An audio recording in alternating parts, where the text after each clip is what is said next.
आप सब लोग को पीडीएफ मिल गया था? सबको ये पीडीएफ मिला?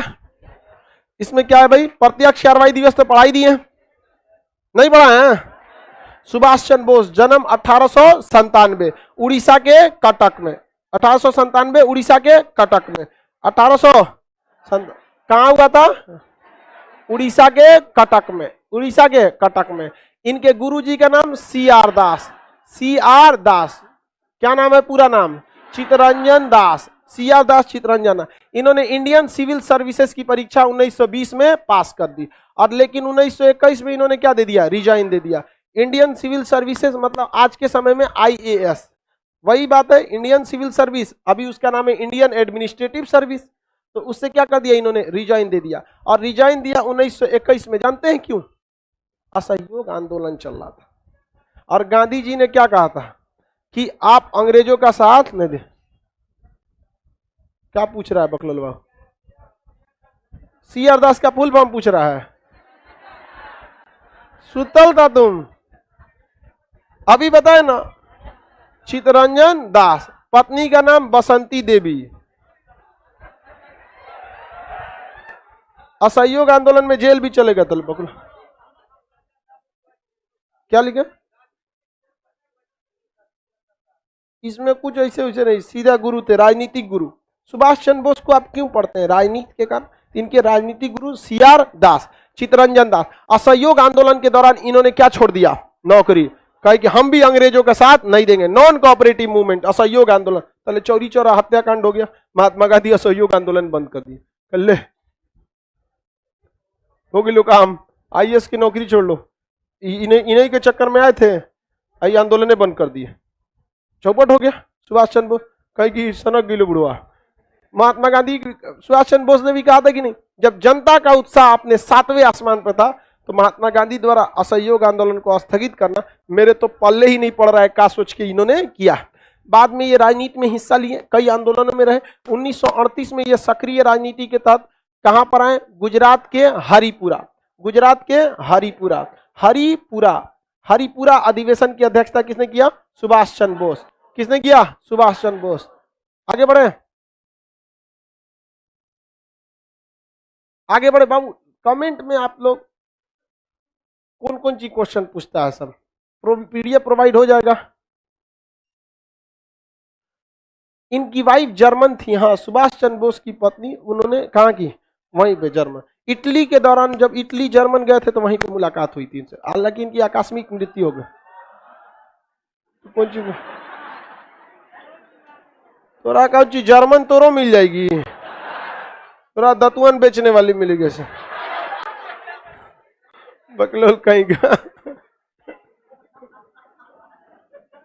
ऐसा खुश हो रहा है, एक जर्मन मिलने वाले दतुअन बेचने। तनी सा कुछ बोल दोगे तो 3 दिन घुसिया घुसेले रहेगी 3 दिन तक। गुजरात के हरिपुरा में क्या हुआ? कांग्रेस अधिवेशन। इसकी अध्यक्षता किसने किया? सुभाष चंद्र।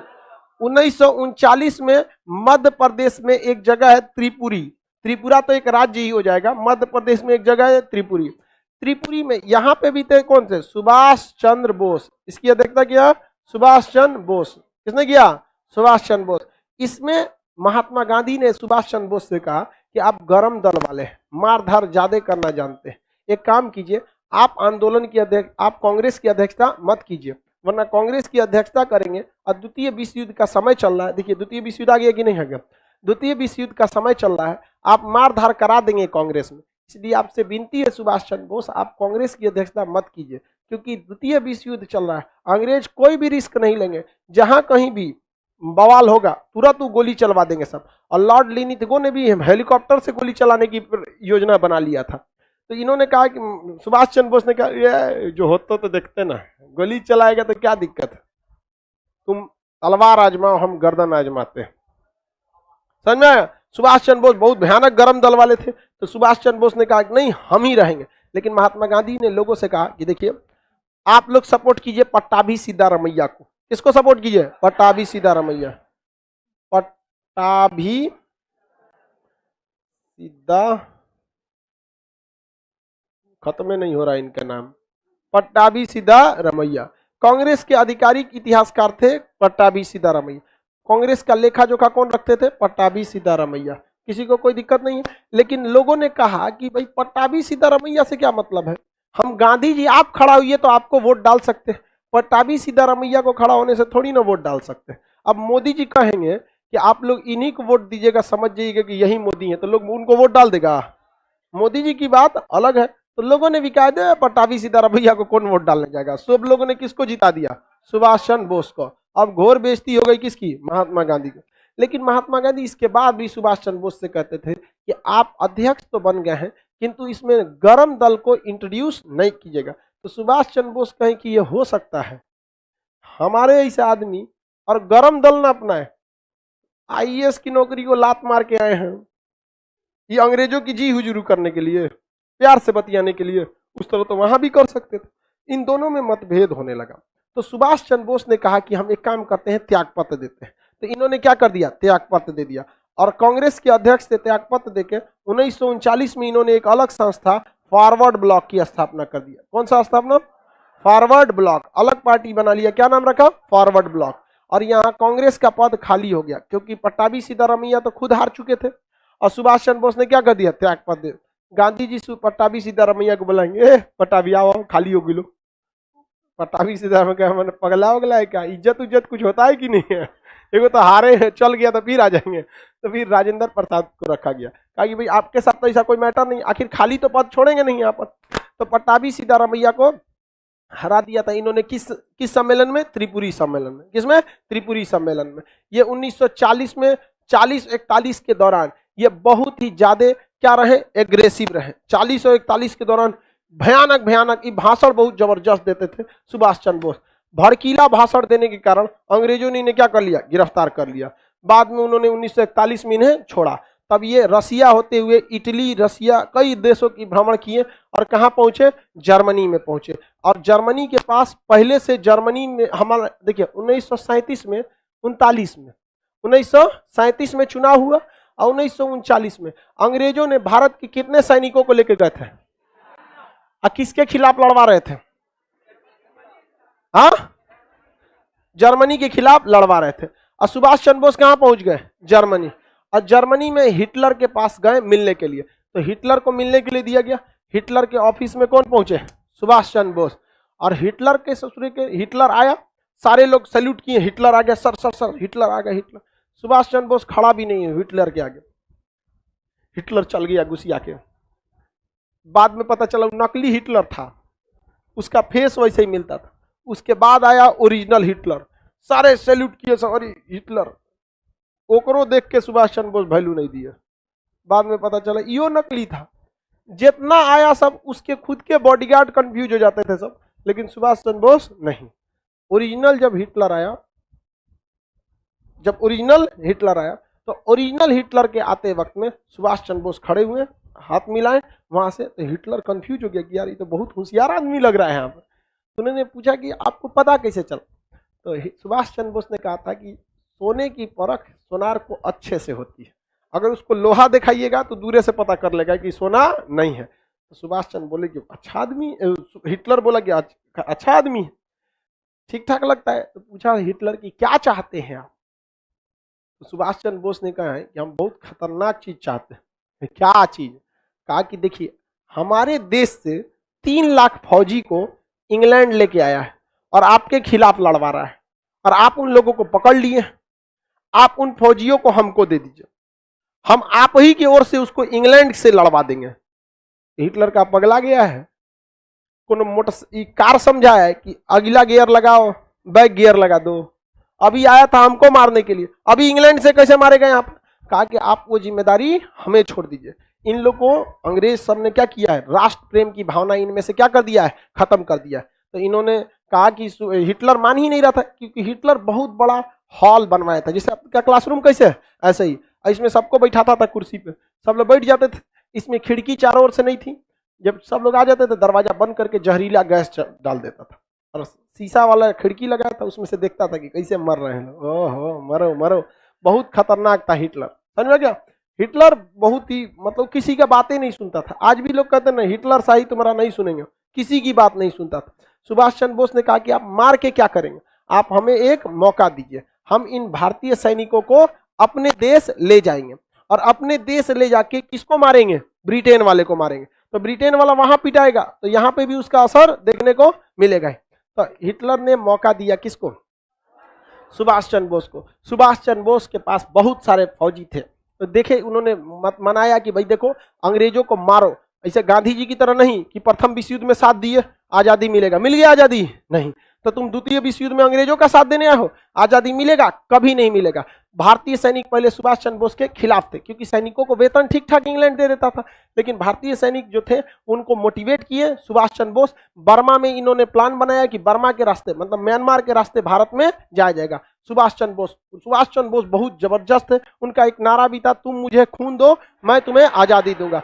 सुभाष चंद्र बोस सबको क्या किए, एकदम मोटिवेट किए सारे सैनिकों को। वह खून कहो किस मतलब का जिसमें उबाल का नाम नहीं, वह खून कहो किस मतलब का आ सके देश के काम नहीं, वह खून कहो किस मतलब का जिसमें जीवन न रवानी है, जो परवश होकर बहता है वह खून नहीं है पानी है। उस दिन लोगों ने सही सही खून की कीमत पहचानी, जिस दिन बर्मा में सुभाष ने मांगी उनसे कुर्बानी थी। बोले स्वतंत्रता की खातिर बलिदान तुम्हें करना होगा, तुम बहुत जी चुके जग में लेकिन आगे तुम्हें मरना होगा। आजादी के चरणों में जो जयमाल चढ़ाई जाएगी वह सुनो तुम्हारे शीशों के फूलों से गूंथी जाएगी। स्वतंत्रता का संग्राम कहीं पैसों पर खेला जाता है या शीश कटाने का सौदा नंगे सर झेला जाता है। अजान बाहों ऊंची करके बोले रक्त तुम मुझे देना, बदले में भारत की आजादी तुम मुझसे लेना। हो गई सभा में उथल पुथल, सीने में दिल न समाते थे, स्वर इंकलाब के नारे कोसों तक सुनाई देते थे। बोले सुभाष वह आगे आए जिसमें भारतीय खून बहता हो, वह आगे आए जो खुद को हिंदुस्तानी कहता हो, वह आगे आए जो इस पर हस्ताक्षर करता हो, मैं कफन बढ़ाता हूं, वह आगे आए जो इसे हंस कर लेता हो। सारी जनता हुंकार उठी, हम आते हैं, माता के चरणों में अपना रक्त बहाते हैं। साहस से बड़े युवक उस दिन बढ़ते ही जाते थे, चाकू छुरी कटारों से वे अपना रक्त बहाते थे, फिर उस रक्त की स्याही में वे अपनी कलम डुबाते थे और आजादी के परवाने पर हस्ताक्षर करते जाते थे। उस दिन तारों ने देखा हिंदुस्तानी विश्वास नया, जब लिखा भारत के महारणवीरों ने खून से इतिहास नया। तो पूरे भारत के सैनिक जो थे, जबरदस्त सैनिकों में उछाल आया, बाप रे पूरे भारत के सैनिक उजाड़ देंगे रे इंग्लैंड को हम। यहाँ हिटलर देखा, कहा कि ये कौन आदमी है रे, यहाँ पूरा माहौल बदल के रख दिया। यहाँ पे सुभाष चंद्र बोस को देखकर हिटलर बहुत प्रभावित हुआ और हिटलर ने बहुत मतलब सुभाष चंद्र बोस की इज्जत किया और सुभाष चंद्र बोस को हिटलर ने नेताजी की उपाधि दिया था। सुभाष चंद्र बोस के योगदान को कोई नहीं भूल सकता। आप लोग बस एक लाइन पढ़ लेते हैं, तुम मुझे खून दो मैं तुझे आजादी दूंगा।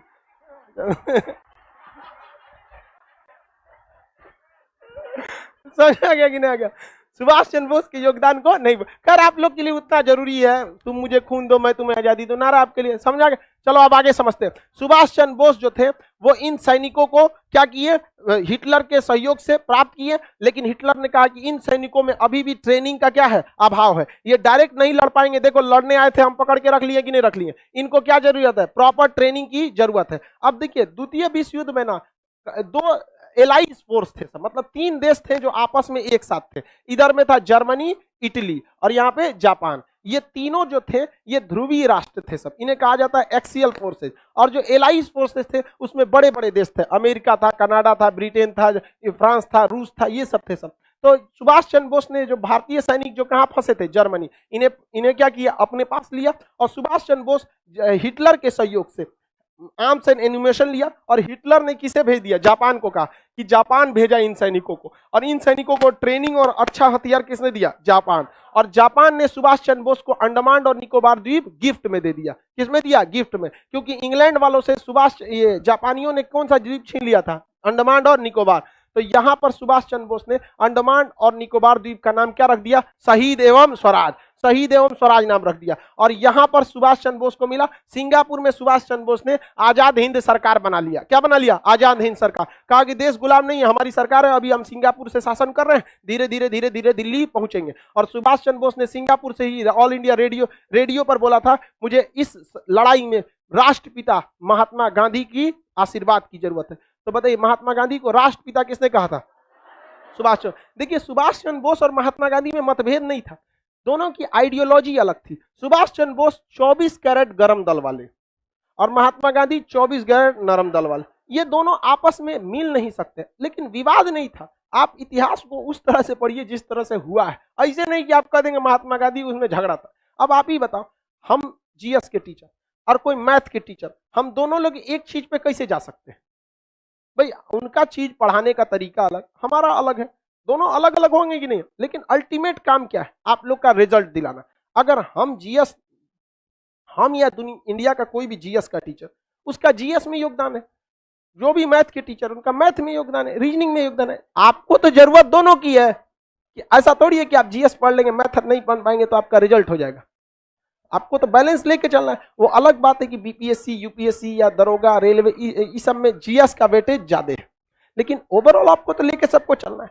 तो नरम दल भी जरूरत थी और गरम दल भी जरूरत थी। युवाओं का कहना है कि नरम दल की क्या जरूरत है? अरे नहीं भैया, संगठन संगठित करने का काम नरम दल ही किया। और आप ध्यान से देखेंगे, नरम दल से ही जो एक्सट्रीमिस्ट लोग थे वो गरम दल के रूप में गए थे। समझ आ रहा है कि नहीं आ रहा है? किसी को कोई दिक्कत नहीं? तो महात्मा गांधी से सुभाष चंद्र बोस ने क्या कहा? हाँ, राष्ट्रपिता। सर सुभाष चंद्र बोस इतने पढ़े लिखे थे फिर भी गरम दल के कैसे हो गए? भाई गरम दल और नरम दल ये पढ़ने लिखने पे उतना डिपेंड नहीं करता है, डिपेंड करता है आइडियोलॉजी कैसे है। हम नरम दल के हैं। हम आज भी कहते हैं कि हम मतलब पढ़ाते हैं बस, बट टीचर बनने का हमारा 1% भी सपना नहीं, 1% भी नहीं। पढ़ाते हैं वो अलग बात है। शुरुआत में हम पढ़ाना चालू किए थे फ्रस्ट्रेशन दूर करने के लिए, क्योंकि हमको आर्मी में इस चीज से छांटा था जो कभी सही नहीं हो सकता था। नंबर कम था, छाट देते, अगली बार और मेहनत करके आते। मेरिट में हाथ बहुत टेढ़ा है ससुरा, दिखता है यहाँ पे ऐसे हो गया। यहाँ पर फ्रस्ट्रेशन में कभी मम्मी को बोल देते थे आपको ध्यान नहीं रखना चाहिए, बचपन में तेल ओल सही से मालिश किया जाता है। बहुत ज्यादा फ्रस्ट्रेट थे, तो हम पढ़ाना चालू किए थे फ्रस्ट्रेशन, अकेले टेंशन में रहते थे, सोचते थे जब हमारा जिंदगी खत्म हो गई। एक को तो सपने देखे थे फौज में जाना है, ऐसा ही कैसे होगा, आर्मी में कुछ नहीं सुनता है। तो हम फ्रस्ट्रेशन की वजह से पढ़ाना चालू किए थे, यही में पढ़ाते रह गए यहाँ पर। समझ में आया कि नहीं? तो ऐसा नहीं है कि भाई जो पढ़ा लिखा है वो गरम दल का नहीं हो सकता है, नरम दल का ही रहेगा। अमूमन देखिएगा गांव वगैरह के लोग, ग्रामीण क्षेत्र के लोग गरम दल वाले होते हैं। मार ससुरा के, निकाल लाठी, यहाँ मार दे, यहाँ पे तुरंत मारो यहाँ पे। तो शहरी क्षेत्र के लोग थोड़ा सा नरम दल, ग्रामीण क्षेत्र के लोग थोड़ा गरम दल। बट पटना शहरी क्षेत्र है, हमको लगता है यहाँ सब गरम दल का। अजीब टाइप का मेंटेलिटी हो गया यहाँ पर। जाम में फंसे थे भिकना पहाड़ी पे, एक लड़का पैदल जा रहा था, एक स्कूटी वाला को हल्का सा लग गया, ज्यादा जोर से नहीं लगा। जाम में कितना लगेगा? तो कह रहा है भाई पैरवा पे चढ़ा दिया, नहीं दिख रहा है। तो उठ के कह रहा है एक झापड़ दे दिया। बड़ा खराब लगा हमको, वो केवल इसीलिए एक झापड़ उसको दे दिया क्योंकि वो देख रहा था कि ये पैदल है, क्या कर लेगा मेरा। मेंटेलिटी सोचिए, अगर सामने वाला कुछ नहीं कर सकता है तो हम कुछ कर देंगे। तनी हमरा से बोले स्कूटी या ओकरा सहित गड़िया में रख लेते हैं। हाँ, यहाँ कोल्ड स्टोर है, ये अगले सीजन में छोड़ते हैं। ना मतलब देखिए मेंटेलिटी देखिए लोगों की, उसके अंदर गुस्सा पावर कुछ नहीं है। वो देख रहा है कि हमारा जिससे झगड़ा है वो कुछ नहीं कर सकता। वही विधायक जी रहते तो बांध के लेके चल जाते हैं, चुनाव में ओकरे बांट देते। एक देख रहा था। चलो अब आगे समझते हैं। तो बताइए सुभाष चंद्र बोस ने आजाद हिंद सरकार की स्थापना कहां कर दिया? सिंगापुर में। और यहीं से सैनिकों को कहा था कि अब हमें यहां नहीं रुकना है, कहां चलना है? दिल्ली चलो। दिल्ली चलो का नारा, तुम मुझे खून दो मैं तुम्हें आजादी दूं। सुभाष चंद्र बोस। नेताजी की उपाधि किसने दिया इन्हें? Adolf Hitler. Adolf Hitler, Hitler का पूरा नाम एडोल्फ हिटलर था। हिटलर का पूरा नाम क्या था? Adolf Hitler. अब यहां से ये बर्मा में आए, कहां पहुंचे? बर्मा। बर्मा में यहां पर उन्होंने हेड ऑफिस बनाया था, बर्मा, अभी का नाम म्यांमार है। वहां पर यहां पर आजाद हिंद फौज से उनकी क्या हो गई? मुलाकात। क्योंकि सुभाष चंद्र बोस के पास जो सेना थी तो वो वेल ट्रेंड थी, जर्मनी में भी ट्रेनिंग मिला, जापान में भी मिला, आधुनिक हथियार मिला और एक योग्य कमांडर मिला। आपका कमांडर तगड़ा रहना चाहिए, युद्ध आप ऐसे ही जीत जाएंगे। अगर कमांडर डरपोक मिल गया, युद्ध कभी नहीं जीत पाएंगे। वहां पर चाइना और भारत के बीच जो गलवान घाटी हो रही है, तो भारत अभी भी वहां अपना पंजाब रेजिमेंट का 11 कोर को तैनात किया हुआ है। अभी भी 1.5 साल हो गया, अभी भी वहां हमारे ही कमांडर वही हैं। और चाइना ने अपने कमांडर को 7 बार बदल चुका, 7 बार बदल चुका, सोच सकते हैं। इसलिए हम गर्व है हमें हिंदुस्तानी सेना पे, आज भी वो डटे हुए। वहां बिहार रेजिमेंट वाला मारा था सब। ये तो और मन बड़ होता है, दौड़ा दिया वहां पर। इनके कमांडर कहते रह गए, अरे एग्रीमेंट है हम लोग का 1996, हम हथियार नहीं चला सकते। बिहारी बोला सर कौन मार गोली चला रहा है, लाठिए बहुत हो लो है। एक ट्रेनिंग तो हम लोग को बचपने से है। मार लाठी मार मार दी। बताइए जिस देश का कमांडर बदला जाएगा उस देश का सेना का मनोबल गिरेगा कि नहीं गिरेगा, खत्म हो जाएगा। अब वो सब टिक नहीं पाता, ऐसा ना खाना पे भी बोला जाता। अमेरिकन सेनापति ने कहा था कि सेना कितना लड़ेगी ये डिपेंड करता है उसके पेट में कितना अनाज है। तो भारतीय सेना का खाना जो है ना, या इंडियन खाना बहुत ठोस होता है। चाइनीज वाला चाउमीन, चाउमीन चाउमीन का उस तरह हम लोग का ये अटक जाएगा। चाउमीन खत्म होने के बाद पता चलता है कि नहीं अब पेट में पहुंचा है, तब तक तो हम लोग ऐसा फेगस में अटका रहता है। चाउमीन खा के लड़ाई करेंगे। यहाँ बिहार वाला है, लिट्टी खा के जाएगा, चना भिगा के ले जाएगा, मार तो मार तो सुभाष चंद्र बोस के पास एक अच्छी फौज थी कि नहीं थी? सुभाष चंद्र बोस के पास एक योग्य सेना थी, और सुभाष चंद्र बोस में नो डाउट एक योग्य सेनापति थे। हालांकि वो खामखा में आईएएस की नौकरी में गए थे, उनको भी सेना में जाना चाहिए था, लेकिन वो भी सेना में नहीं जा पाए। कोई बात नहीं, लेकिन सेना में सर्व करने का मौका मिला कि नहीं? कहीं सचुरा मार हो जाए तो हमरो घुस जाते हो, बाढ़ में जाओ, हाथ टेढ़ टाड़े, कोई दिक्कत नहीं। अब तो दीजिएगा ना निपटा, हमरा देता तो हम कब के तिब्बत में घुस जाते, तो बाढ़ में जो है। तो सुभाष चंद्र बोस के सामने एक समस्या यहाँ आई कि बर्मा में पहले से भारत के सैनिक थे सब। उस समय एक फौज थी जिसका नाम था आजाद हिंद फौज। आजाद हिंद फौज, देखिए आजाद हिंद सरकार ने गठित किए थे सुभाष चंद्र बोस। आजाद हिंद फौज कैप्टन मोहन सिंह, एक कैप्टन थे, कैप्टन मोहन सिंह। कैप्टन मोहन सिंह ने आइडिया दिया कि क्यों ना हम भारतीयों के लिए एक फौज बनाएं। तो ये किसने आइडिया दिया? कैप्टन मोहन सिंह। और ये जिम्मेदारी दी गई रास बिहारी बोस को। किसे दी गई? रास बिहारी बोस। रास बिहारी बोस ने इसका गठन किया, लेकिन उस समय तक रास बिहारी की बोस 70 से ज्यादा उम्र के हो गए थे। अभी बताइए सेना का कमांडर 70 से ज्यादा उम्र का, सेना में मनोबल रहेगा? सेना में एकदम भयानक गरजने वाला होना चाहिए, वहां पर बॉर्डर पे एकदम गरजने वाला सेनापति चाहिए। दरिया तेरी खैर नहीं, बूंदों ने बगावत कर दी है, नादा ना समझ इनको, लहरों ने बगावत कर दी है। हम परवाने हैं, मौत समा मरने का है खौफ का, रे तलवार तुझे झुकना होगा, गर्दन ने बगावत कर दी है। खतरनाक होना चाहिए एकदम सेनापति, मार करा दे सजुरा, जो मरलो रहे दोनों हथियार उठा लेके मारे एकदम। सेनापति का मतलब क्या होना चाहिए? एकदम खूंखार, चंडाल, एकदम तनिको मोह माया नहीं, लाश पे बैठ के ससुरा खाना खा ले और जेब चेक करे कुछ बचल है क्या एकरा में। ऐसा सेनापति एकदम क्रूर होना चाहिए, काट डाले वहां पर। रास बिहारी बोस बहुत ही योग्य व्यक्ति थे, रास बिहारी बोस। लेकिन उम्र का तकाजा होता है, हर इंसान का उम्र ढलने के बाद नहीं हो पाता है। 70 साल की उम्र के बाद क्या करें? हम इतना पढ़ा रहे, 50 साल, 4-5 साल बाद हम इतना ना पढ़ा पाएंगे, कितना बचले होगा हम लोग में। तो बुढ़ापा में इंसान नहीं हो पाता। तो सेना ने कहा कि अब हमें यह कमांड किसको दे देना चाहिए? सुभाष चंद्र बोस को। तो बताइए सेना का कमांड, आजाद हिंद फौज के कमांड किसने संभाल लिया? सुभाष चंद्र बोस। इन्होंने संभाला था 1942 में। कब संभाला था? 1942। क्या 1942 में आजाद हिंद फौज बनी थी? नहीं, बहुत पहले बन गई थी, छीटपुट थी इधर उधर यहाँ पर। अब इन्होंने क्या किया? आजाद हिंद फौज बनाया, और इन्होंने कई ब्रिगेड बनाया। लक्ष्मी ब्रिगेड बना दिया, महिलाओं का क्या बना दिया? Lakshmi brigade, Subhash brigade, Gandhi brigade, Nehru brigade, पूरा सेना का गठन बना दिया, भयानक। और सेना का एकदम जबरदस्त इनके पास क्या था?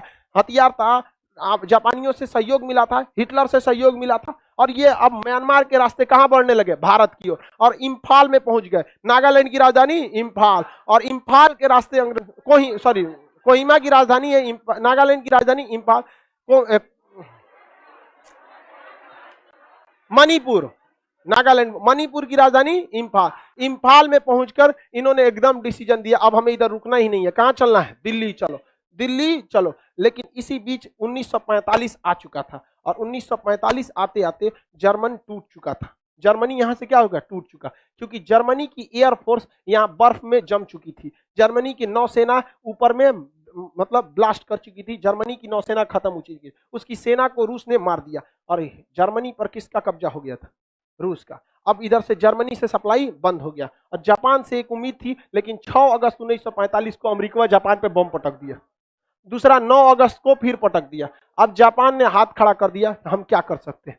सुभाष चंद्र बोस दिक्कत हो गया, या तो जर्मनी भी गया और इधर से जापान भी गया। अब सुभाष चंद्र बोस क्या करें, सुभाष चंद्र बोस कहाँ गए, जर्मनी, यहाँ पर जापान। कहा कि कुछ तो सहयोग कीजिए। तो कहा कि भाई देख, हमारी जगह तू रहता तो क्या करता, 2 गो बम पटके लो। अमेरिका कह रहा है सरेंडर करो, नहीं तो 30 का पटकेंगे तुम्हारे ऊपर, हम क्या करेंगे।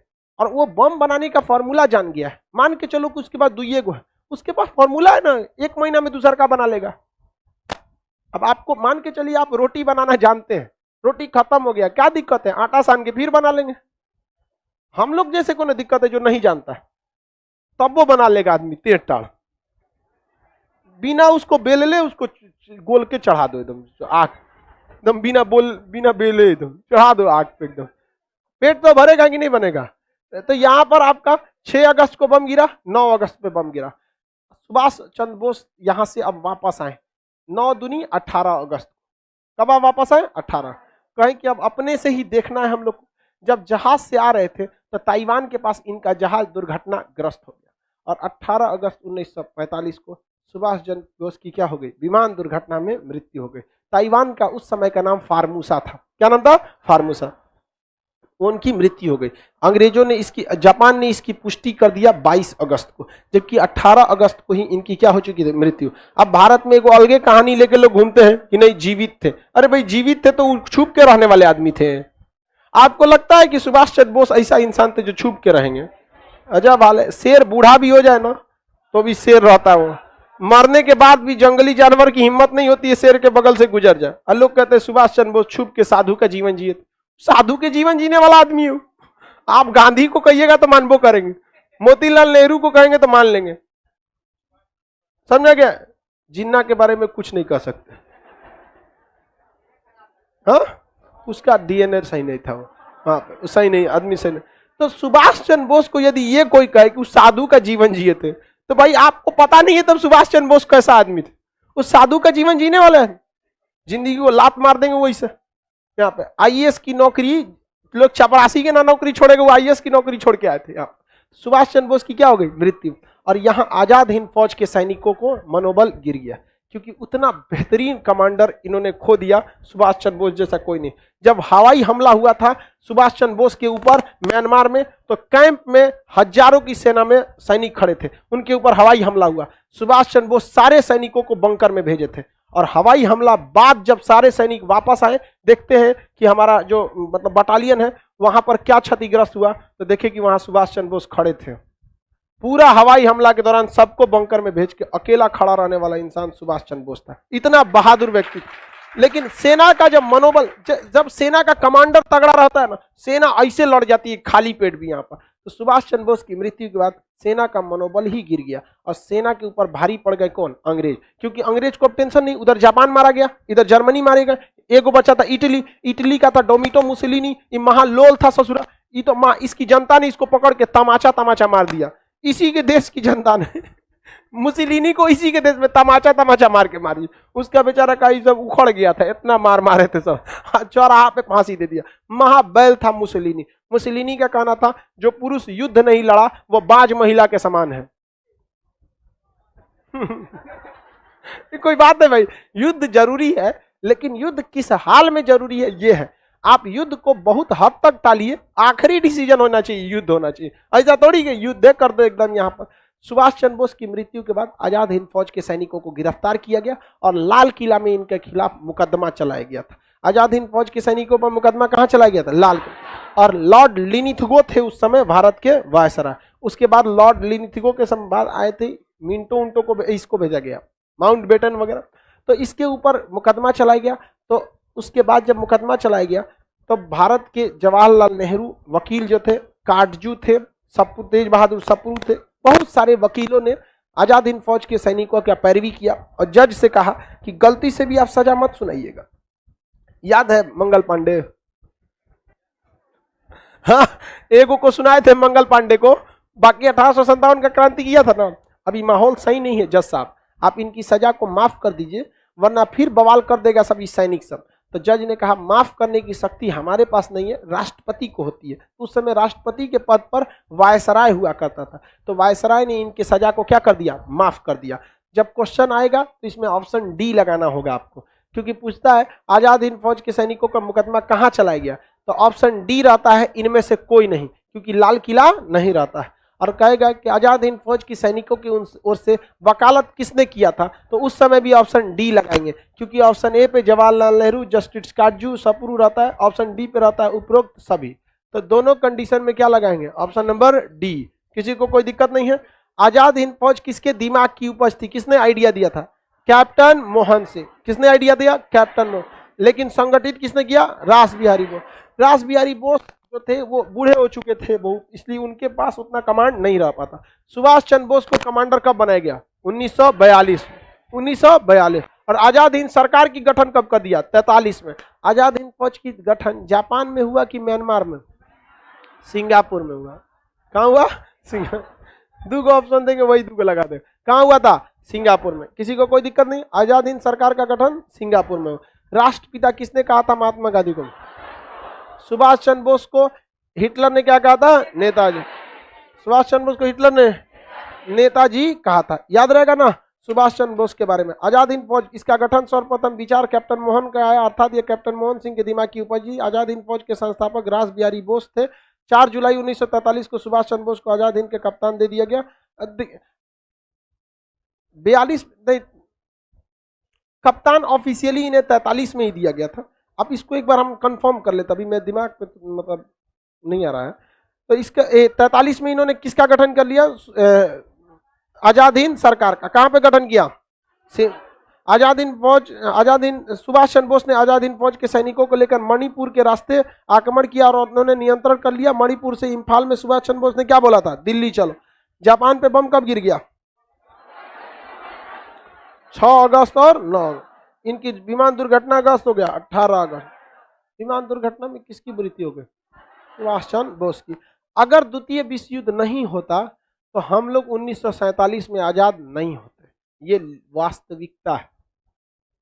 द्वितीय विश्व युद्ध नहीं होता तो हम 47 में तो आजाद नहीं होते 55 में होते, 51 में होते, लेकिन 47 में तो किसी कीमत पे आजाद नहीं हो पाते। क्योंकि देखिए ना, ऐसा कौन सी घटना लगा जिसने अंग्रेजों को ज्यादा नुकसान पहुंचाया, द्वितीय विश्व। बाकी भारत छोड़ो आंदोलन केवल इसीलिए हुआ था कि अंग्रेज द्वितीय विश्व युद्ध में बिजी थे। रियलिटी देखिए, टाइमिंग नहीं देख रहे हैं। क्रिप्स प्रस्ताव आया, भाई बहुत मजबूरी है, गांधी जी उसको कमरा में ले गए। बहुत जरूरी है क्या फौज की, ताकि गांधी जी आप ही बचा सकते हैं। प्रथम विश्व युद्ध में आप ही सैनिकों को भेजे थे, हम लोग आपको सार्जेंट बोले थे, बहुत जरूरत है, दिक्कत हो गया है। गांधी जी का यही तो हम जानना चाहते थे, जाओ हम भेजेंगे। गया बेचारा क्रिप्स हुआ, भारत छोड़ो आंदोलन, कहा कि बहुत कमीना आदमी है। तो द्वितीय विश्व युद्ध नहीं होता तो हम लोग को आजादी इतना जल्दी नहीं मिलता। बाकी देखिए, भगत सिंह 1930 में ही इन्हें फांसी, 31 में फांसी दे दी गई। चंद्रशेखर आजाद, राम प्रसाद बिस्मिल, अशफाक उल्लाह खान, ये लोग 30 के दशक तक ही इन लोग को क्या कर दिए थे, अंग्रेज फांसी दे के, गोली मार के, कैसे भी क्या कर दिए थे, खत्म कर दिए।